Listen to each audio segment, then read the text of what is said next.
चलिए स्टार्ट करते हैं नेक्स्ट क्वेश्चन। गेट 1989 में क्वेश्चन आया था, ठीक है। तो इसमें क्वेश्चन में कह रहा है stress concentration in a machine component of ductile material is not so harmful as it is in brittle material. Brittle material में इतना हार्मफुल, जितना हार्मफुल है उतना डक्टाइल मटेरियल में नहीं होता स्ट्रेस कंसंट्रेशन। अब आपको पता है स्ट्रेस कंसंट्रेशन होता क्या है, एनी टाइप ऑफ डिसकंटिन्यूटी या irregularity in the part. Example oil hole, pin hole, ठीक है, abrupt change in cross section, संकी, ठीक है, एंड कीवे, जो कि साफ्ट में कीवे होते हैं, ठीक है। Any change in cross section, any change in cross section, any type of discontinuity either in outside और inside the part of the material, ठीक है। तो क्या होता है कि डक्टाइल मटेरियल, आपको पता है डक्टाइल मटेरियल में यील्डिंग होती है। जब भी क्या कहते हैं मटेरियल फेल होने से पहले उस पार्ट में प्लास्टिकली वो डिफॉर्म होता है, होता नहीं होता। जब भी डक्टाइल मटेरियल की क्या प्रॉपर्टी है कि वो क्या कहते क्रैक होने से पहले या फ्रैक्चर होने से पहले, ठीक है, वो प्लास्टिकली डिफॉर्म होता है। प्लास्टिकली डिफॉर्म होता है मतलब यील्ड स्ट्रेंथ तक वो अल्टीमेट स्ट्रेंथ एक इलास्टिक लिमिट है, इलास्टिक लिमिट के बाद वो प्लास्टिकली डिफॉर्म होता है। पर ब्रिटल मटेरियल में ऐसा केस नहीं है। ब्रिटल जो मटेरियल होता है वो ड्रास्टिकली फ्रैक्चर हो जाता है, उसमें कोई यील्डिंग नहीं होती, उसमें कोई प्लास्टिकली वो डिफॉर्म नहीं होता है, वो सडनली वो फ्रैक्चर हो जाता है, ठीक है। पर डक्टाइल मटेरियल के इसमें क्या है, वो प्लास्टिकली डिफॉर्म होगा। तो स्ट्रेस कंसंट्रेशन मतलब एनी टाइप ऑफ डिसकंटिन्यूटी, मतलब अगर ये जैसे यहाँ पर डिसकंटिन्यूटी आ गई, तो जब डिसकंटिन्यूटी यहाँ पर आ गई है, स्ट्रेस कंसंट्रेशन यहाँ पर रेज होगा, ठीक है, स्ट्रेस कंसंट्रेशन यहाँ पर रेज होगा। तो जब ये इस पर जब लोड लगा है तो ये स्ट्रेच होगा, खींचेगा, प्लास्टिकली डिफॉर्म होगा, और यहाँ पर भी प्लास्टिकली डिफॉर्म होगा जहाँ पर डिसकंटिन्यूटी है। जहाँ पर डिसकंटिन्यूटी है तो यहाँ पर भी प्लास्टिकली डिफॉर्म होगा। क्रैक तो पड़ नहीं रहा है, फ्रैक्चर हो नहीं रहा है, तो क्या होता है कि जो यहाँ पर स्ट्रेस रेज होता है वो डिस्ट्रीब्यूट हो जाता है। मतलब जो यहाँ पर स्ट्रेस रेज हुआ वो डिस्ट्रीब्यूट हो जाता है लोकल एरिया में, ठीक है। तो उससे लोकल एरिया में डिस्ट्रीब्यूट हो जाता है, खींचने पर प्लास्टिकली डिफॉर्म हो जाता है। तो जो स्ट्रेस रेज होता है यहाँ पर डिसकंटिन्यूटी की वजह से वो डिस्ट्रीब्यूट हो जाता है surrounding, in the surrounding area, जो इसके आसपास के लोकल एरिया में। पर ब्रिटल मटेरियल के इसमें ऐसा नहीं है, वो प्लास्टिकली डिफॉर्म तो होता नहीं है, ठीक है। जब मान लो ये ब्रिटल मटेरियल है तो ये प्लास्टिकली डिफॉर्म नहीं होगा। जब स्ट्रेस रेज होगा इसकी डिसकंटिन्यूटी पर, तो वो तो क्या कहते हैं, उसको कोई ऑप्शन नहीं मिलेगा टूटने के फ्रैक्चर होने के अलावा, क्योंकि उसका जो स्ट्रेस रेज हुआ है वो डिस्ट्रीब्यूट हो नहीं पाएगा कहीं आउटसाइड एरिया में, क्योंकि ब्रिटल मटेरियल है और प्लास्टिकली डिफॉर्म हो नहीं रहा है, ठीक है, समझे। तो पर डक्टाइल मटेरियल में क्या होता है, प्लास्टिकली डिफॉर्म होता है मटेरियल, और तो जो स्ट्रेस रेज हुआ वो लोकल एरिया में डिस्ट्रीब्यूट हो जाएगा, तो उसमें इफेक्ट, तो डक्टाइल मटेरियल में स्ट्रेस कंसंट्रेशन का नेग्लिजिबल इफेक्ट पड़ता है, उसका कोई इफेक्ट नहीं होता। तो इसलिए हम जब डक्टाइल मटेरियल की बात करते हैं तो स्ट्रेस कंसंट्रेशन फैक्टर जो KT होता है वो हम इग्नोर कर देते हैं। पर ब्रिटल मटेरियल केस में हम stress concentration factor KT consider करते हैं, क्योंकि जो स्ट्रेस रेज हुआ है वो डिस्ट्रीब्यूट नहीं हो पा रहा है और वो फ्रैक्चर हो जाएगा, समझ गए।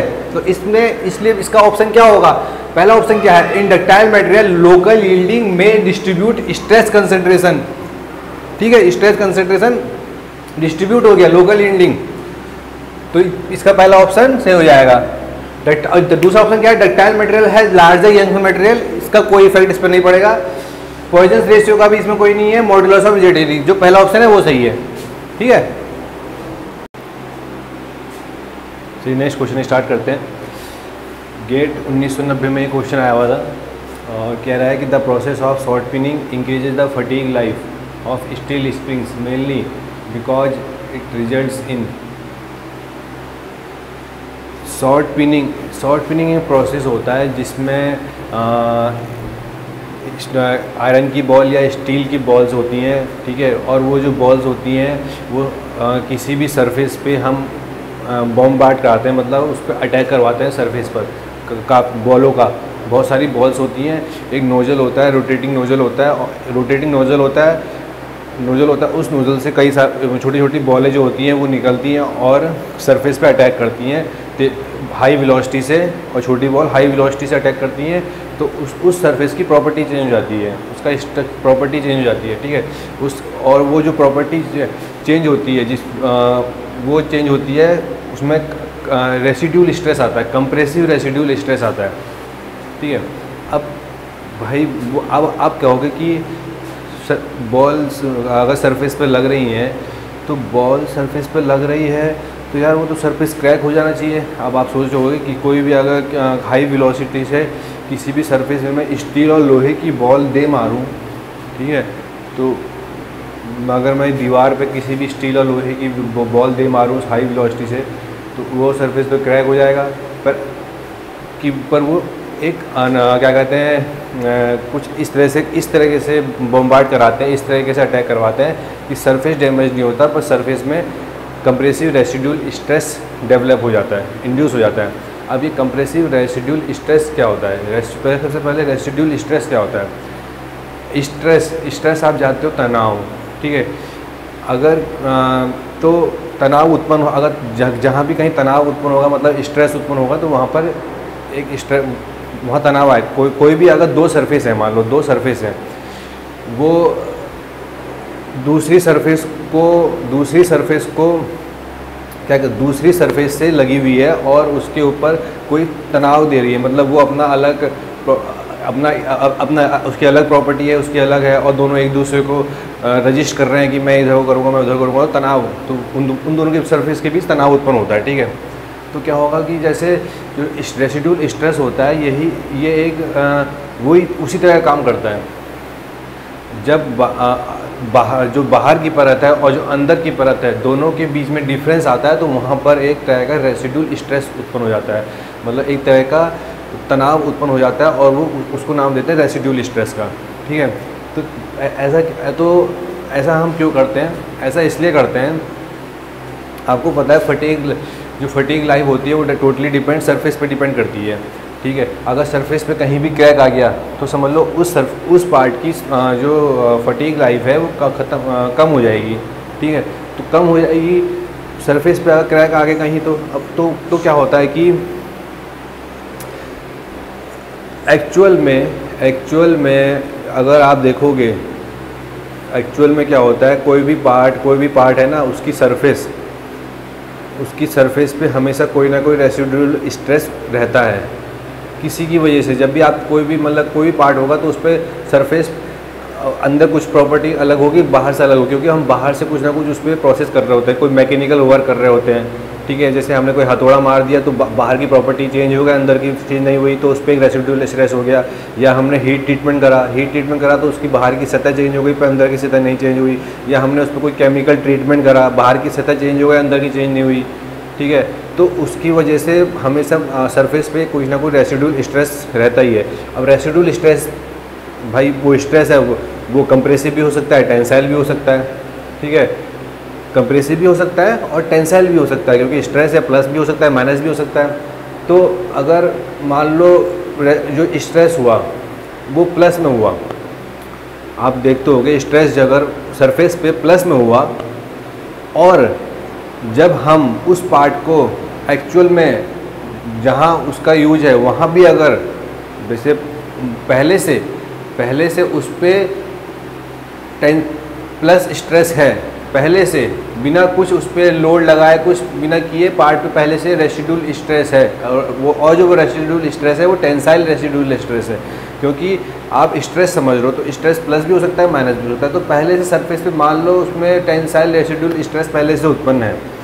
अब टेंसाइल रेसिड्यूल पहले से उत्पन्न है और हम उसको ऐसी जगह काम है जहाँ पर जो एक्सटर्नल लोड है वो भी टेंसाइल है। अब दोनों टेंसाइल हो गए तो दोनों टेंसाइल हो गए तो जुड़ गए तो तो उससे क्या होगा, उससे उस पार्ट की मतलब उस पार्ट की फेल होने की जो टेंडेंसी वो और ज़्यादा बढ़ जाएगी। समझ रहे हो, मतलब फेलियर होने की टेंडेंसी और ज़्यादा बढ़ जाएगी। कोई भी पार्ट है, मान लो वो कंप्रेसिव मतलब सरफेस है, ठीक है, और उस पर कुछ ना कुछ बाहर इंटरनल और आउटर जो होता है कुछ ना कुछ डिफरेंस रहता है। आउटर प्रॉपर्टी हमेशा कुछ ना कुछ डिफरेंस रहता है और बाहर से हमेशा कुछ ना कुछ रेसिडुअल स्ट्रेस पहले से मौजूद रहता है। और वो टेंसाइल भी हो सकता है, कंप्रेसिव भी हो सकता है। मान लो टेंसाइल है और हम जहाँ उसका यूज़ कर रहे हैं वहाँ भी जो लोड उस पर लग रहा है वो टेंसाइल लग रहा है, तो दोनों को टेंसाइल प्लस करके वो और ज़्यादा उस पर टेंसाइल का इफ़ेक्ट आ गया। तो उससे क्या होता है कि जो मटेरियल कि फेल होने की जो टेंडेंसी है और ज़्यादा बढ़ जाएगी। समझिए, अगर उस पर पहले से अगर मान लो वो जो रेसिडुअल स्ट्रेस है वो माइनस में हुआ, कंप्रेसिव हुआ, और जहाँ उसको हम लगा रहे हैं पार्ट को वो टेंसाइल लोड दे रहा है, तो माइनस और प्लस, तो फेलियर स्ट्रेस थोड़ा कम हो गया ना। आप देख रहे होगे जो जैसे कि कम हो गया क्योंकि पहले उस पर पहले से मौजूद माइनस लोड है, माइनस कंप्रेसिव रेसिडुअल स्ट्रेस है, और बाहर से हमने टेंसाइल लोड कुछ लगाया, पहले तो वो माइनस से जीरो होगा, फिर जीरो से प्लस में जाएगा। तो जो एक्चुअल में जो लोड आया, एक्चुअल में जो स्ट्रेस आया वो कम आया उस पर पार्ट पर। तो उससे क्या होगा, जो फटीग जो लाइफ है उसकी जो फटीग लाइफ है बढ़ जाएगी, क्योंकि फटीग लाइफ क्योंकि उस पर कम लोड उस पर पहले से लग गया है, ठीक है, फटीग लाइफ उसकी बढ़ जाएगी, है नहीं। तो इसलिए हम उसकी फटीग लाइफ इंक्रीज़ करने के लिए उसमें पहले से हम मतलब प्री पार्ट को सर्विस में लाने से पहले, पार्ट को किसी भी जगह असेंबल करने से पहले उसको हम कंप्रेसिव रेसिडुअल स्ट्रेस दे देते हैं। कंप्रेसिव रेसिडुअल स्ट्रेस उस पर माइनस पहले से स्ट्रेस उसमें प्रेजेंट रहेगा अगर ठीक है, तो उसकी वजह से उसकी फटीग लाइफ इंक्रीज हो जाती है। क्योंकि अब आप जान रहे होंगे कि किसी पार्ट की एंड्योरेंस लिमिट अगर 200 मेगापास्कल है, ठीक है, एंड्योरेंस लिमिट किसी भी पार्ट की 200 मेगापास्कल है, मतलब वो 200 मेगापास्कल तक इनफाइनाइट नंबर ऑफ साइकिल्स झेल सकता है। अब उस पार्ट पे हमने अगर कोई भी पार्ट है और हमने उस पर कंप्रेसिव रेसिडुअल स्ट्रेस पहले से मौजूद है -50 मेगापास्कल,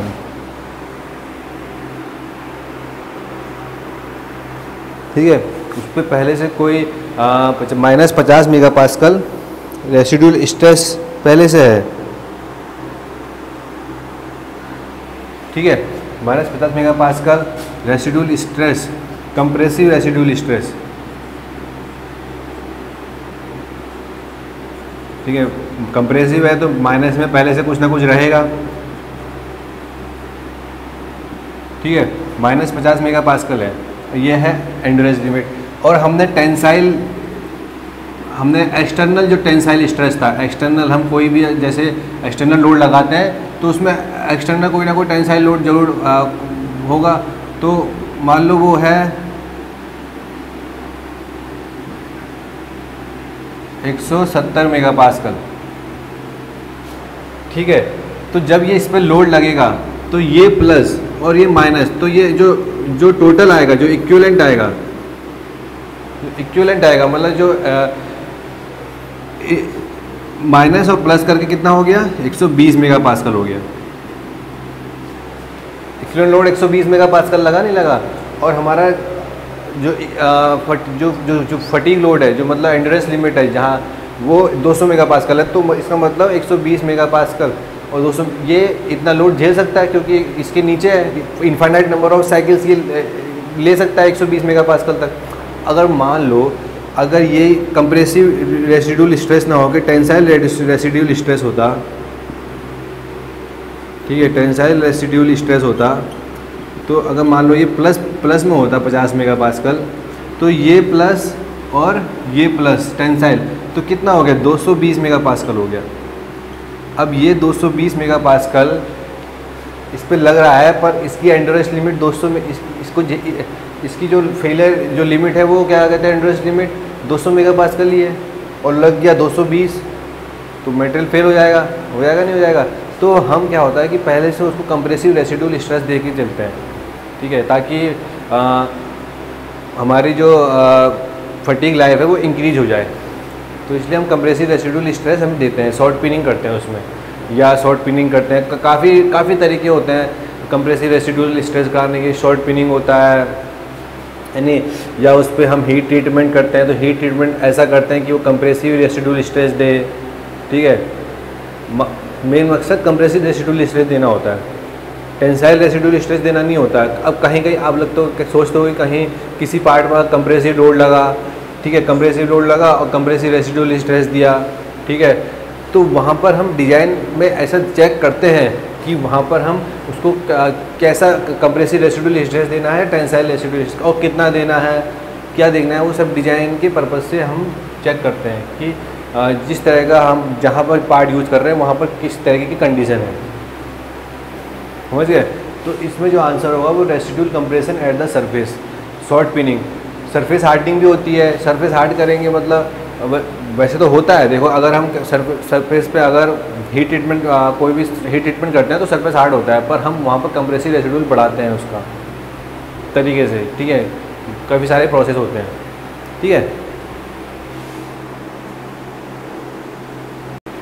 चलिए नए क्वेश्चन देखते हैं, ठीक है। गेट 1992 में क्वेश्चन आया हुआ है, इसमें कह रहा है कि fatigue strength of rod subjected to cyclic axial force is less than that of a rotating beam of the same dimensions subjected to steady lateral force। मान लो एक बीम है, ठीक है, उसमें साइक्लिक एक्सियल फोर्स लग रहा है, मतलब प्लस माइनस पी मान लो, ठीक है, और सेम डायमेंशन का एक बीम और है, ठीक है, पर वो क्या हो रहा है कि उस पर लेटरल फोर्स लगा हुआ है मान लो पी, और वो रोटेट कर रहा है, ठीक है, रोटेट कर रहा है, ऐसे रोटेट कर रहा है एन स्पीड से, मान लो एन स्पीड से रोटेट कर रहा है। तो ये जो कंडीशन हो गई ये कंप्लीटली रिवर्सिबल एक्सियल लोड की कंडीशन हो गई, कंप्लीटली रिवर्सिबल एक्सियल लोड, ठीक है, और ये हो गया कंप्लीटली रिवर्सिबल बेंडिंग, ठीक है, क्योंकि बेंडिंग कैसे, ये रोटेट कर रहा है और लेटरल फोर्स भी लगा है तो बेंड होगा। आप देखोगे अगर कोई भी अगर मैं ये ऐसे रोटेट कर रहा है और इस पर कोई लेटरल फोर्स लगा है तो ये ऐसे ऐसे करके बेंड भी होगा। तो इसका जो अपर फाइबर है ये ऊपर नीचे जाएगा, प्लस माइनस होगा, कंप्लीटली रिवर्सिबल बेंडिंग लोड, ठीक है। तो एक फॉर्मूला होता है ये एंड्योरेंस लिमिट का, एंड्योरेंस लिमिट अगर मैं कंप्लीट क्या होता है सिग्मा ई स्टार के ए के बी के सी, के ए जो होता है वो साइज फैक्टर होता है, डायमेंशन सेम है, सेम बीम है तो सेम होगा, सरफेस फिनिश फैक्टर सेम होगा, के सी लोड फैक्टर होता है। लोड फैक्टर क्या है, इसमें कम्प्लीटली रिवर्सिबल एक्स्ट्रा लोड लगा है, इसमें कम्प्लीटली रिवर्सिबल बेंडिंग लोड लगा है, और सिग्मा ई स्टार मटेरियल पर डिपेंड करेगा, दोनों का मटेरियल सेम है, ठीक है। तो के सी जो होता है कम्प्लीटली रिवर्सिबल के केस में 0.7 होता है, और कम्प्लीटली रिवर्सिबल बेंडिंग लोड के केस में के सी क्या होता है, लोड फैक्टर 1 होता है। तो क्या होगा, सिग्मा ई एक्सियल लोड जो होगा वो लेस देन होगा sigma e in comparison to bending load में। एंड्योरेंस स्ट्रेंथ क्योंकि के सी 0.7 है तो यहाँ तो ये 0.7 है और ये 1 है, ये 0.7 है, ये 1 है, तो ये कम आएगा नहीं। तो fatigue strength in case of compressive completely reversible axial load is less than fatigue strength of completely reversible bending load. तो फटीग स्ट्रेंथ, तो इस क्वेश्चन में क्या क्या रखा है, fatigue strength of rod subject to cyclic axial force is less than है, true है, ठीक है, क्योंकि लेस देन ही आएगा। कम्प्लीटली रिवर्सिबल एक्सियल लोड के केस जो फटीग स्ट्रेंथ है वो लेस देन होगा fatigue strength of completely reversible bending load का, ठीक है।